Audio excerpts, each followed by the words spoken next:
An admission coordinator at Sandstone Care is your very first point of contact. You're the very first person that anyone interacts with at Sandstone. We will walk that client or family through the entire process. Are you calling for yourself or are you calling for a loved one? What are you struggling with? And all the while, I'm thinking of what program might be a good fit for them and how I can help them. We're going to talk about insurance and see how you may be covered and really just match you with a good program. And then we'll talk about the program and see if that's what you had in mind as well. We complete a pre-screen, we complete an insurance verification, go over the financial discussions, and from there, basically, we get them into treatment. There's no waiting period because when somebody's calling us, they're needing support now. And the biggest thing is what type of support can we give them? We understand that families will do anything they need to save their kids' lives. And we want to be fully transparent with them with what that looks like financially. So we do a full verification of benefits and then give them a call back and explain to them what their policy covers. We have so many offerings here that usually there's a spot where they will belong to get the support they're looking for. And we're going to help guide them towards the right program for them. I feel very grateful for the team that I work with now, and I'm sure that those that will come in the future, because it isn't hard to live out our core values here.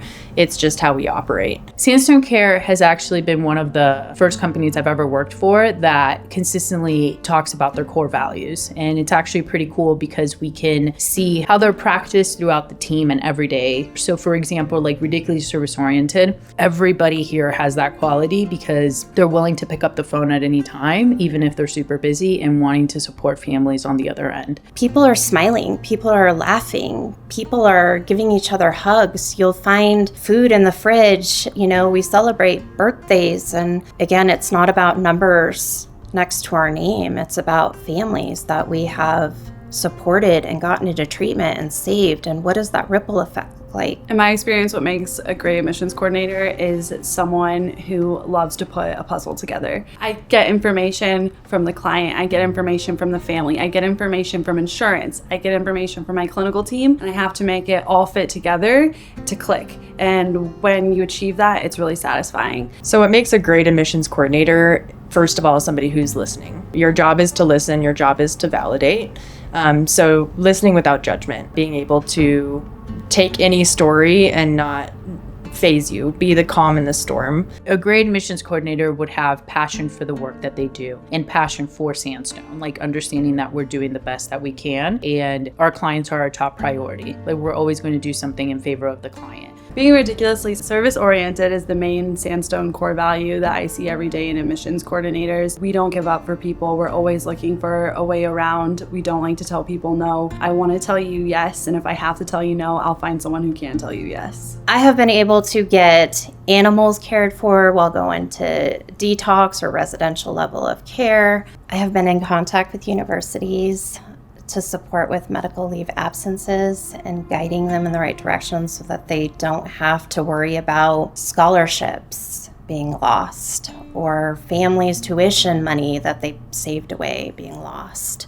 I've been able to get a teen from New York to Colorado for services because there was nothing available on the East Coast. So a story that I will forever remember is I was working with a family. I was working with a mom and her young adult son, and we were convincing him to come to treatment, basically.